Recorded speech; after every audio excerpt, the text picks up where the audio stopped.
They said we were reckless. They said we were children playing with fire in a dark room full of gunpowder. When the galaxy looked at humanity, that was the word most often whispered in council chambers, broadcast in news feeds across alien empires, and etched into the memory of every diplomat who had ever sat across from us. Reckless. We were daring, yes. Bold, undeniably. But reckless. That was their judgment, the one stain they all believed time would prove right. And it was the judgment they reached the day we lit the bonfire in the void. It began, as so many of our great mistakes and triumphs did, with desperation. The colony of Erebus was not meant to survive. On the star maps of the Galactic Council, it was marked as a world of ice perpetual, a frozen sphere locked in the shadow of a dead star. Its skies were filled with diamond dust and auroras born not of sunlight, but of magnetic storms that gnawed at electronics like rats through cloth. To the rest of the galaxy, it was a graveyard world. To us, it was home. When the first colony ships landed there, guided more by stubbornness than sense, even the alien observers shook their heads. Why would humans plant themselves here? They asked. What could possibly grow in this wasteland? The answer was simple. Nowhere else would take us. The Council had barred us from their glittering core worlds. Their great empires claimed the fertile planets. Refugees from Earth's shattered coasts and burned equators needed somewhere, anywhere, to go. And so we went to Erebus. For 20 years, we endured. We dug deep into the ice, built caverns warm with recycled heat, grew food in vats lit by pale lamps, and mined metals from beneath the frozen crust. Our children played in tunnels where the frost was so thick it looked like marble. Our elders taught them to listen to the sound of the ice cracking above, a warning of collapse, a hymn of survival. We survived, yes, but barely. Every winter was harder than the last. The sunless sky offered no reprieve, only endless cold. And then the power began to fail. The fusion cores we had brought sputtered. Their fuel rods degraded faster than they should have, battered by the magnetic storms. Our engineers worked miracles, but even miracles have limits. And one winter the lamps dimmed across Erebus. Darkness crept into the tunnels. Hunger began to gnaw. Children shivered against walls too cold to touch. We were dying, quietly, forgotten. The call went out. A desperate message hurled into the void. Help us, or we perish. The Council received it. They deliberated, and they refused. Erebus, they said, was a mistake. Humanity should never have been there. Withdraw your people, they urged. Return to sanctioned colonies. But they knew, as we knew, that there was nowhere else to go. There would be no transport sent to rescue us, no fleets dispatched to relocate the forgotten humans of a frozen moon. We were to vanish, a footnote in a history book, a cautionary tale about recklessness. But humanity has never been content to fade quietly. It was in that moment of despair that an engineer named Marin Volkov stood in the great hall of Erebus and said words that should have been madness. If the star is dead, then we will make a new one. The others laughed, not cruelly, weary, hopeless laughter. You cannot light a sun, not with broken machines, not with hands numb from frost.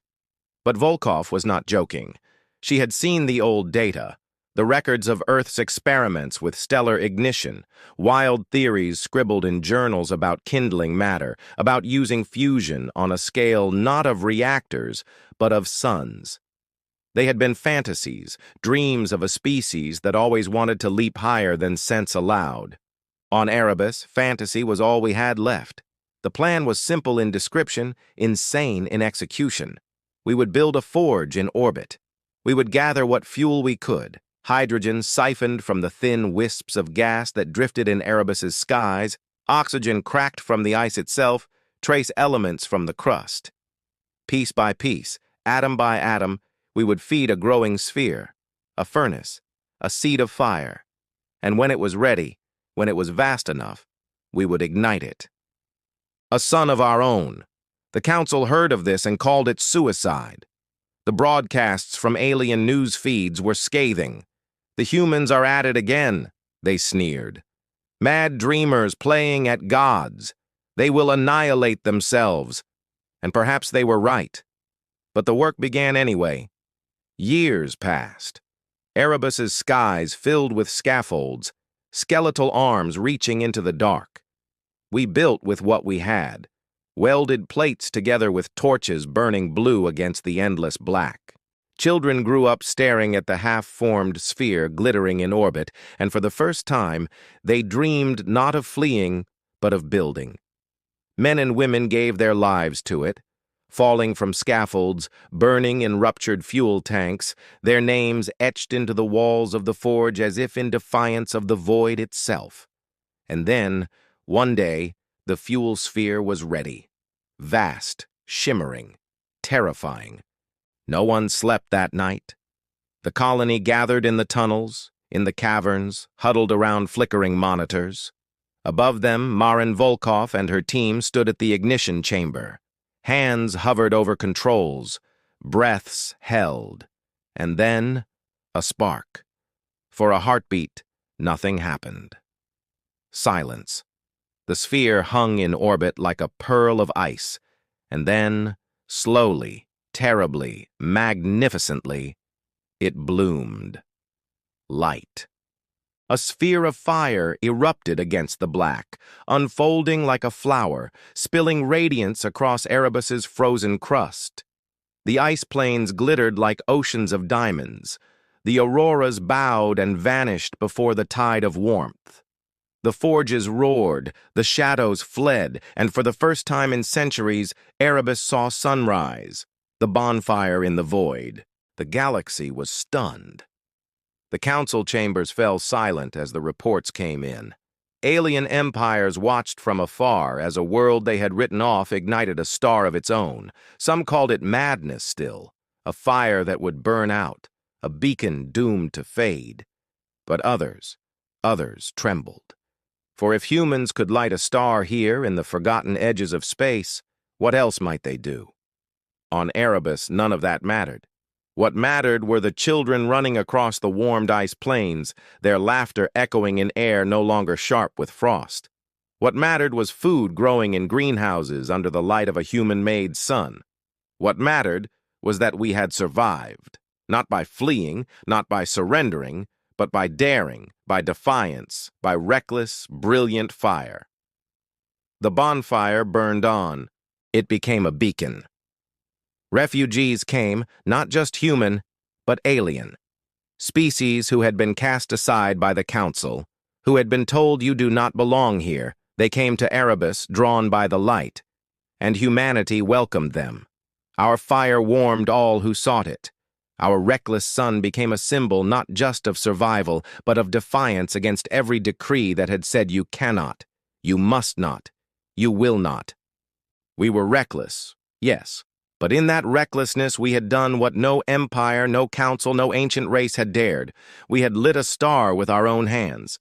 And in the centuries that followed, when other frozen worlds sought to live, when other forgotten colonies prayed for warmth, it was to humanity they turned. The galaxy learned to see us not as reckless children, but as fire-bringers.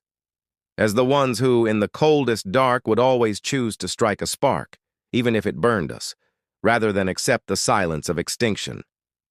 The bonfire in the void still burns. And when ships pass Erebus now, they see not a frozen graveyard, but a world bathed in human fire. And they whisper not with mockery, but with awe. Reckless. Yes. But in the end, isn't every star just a reckless explosion, burning against the dark? And maybe, just maybe, we were only following the universe's example all along.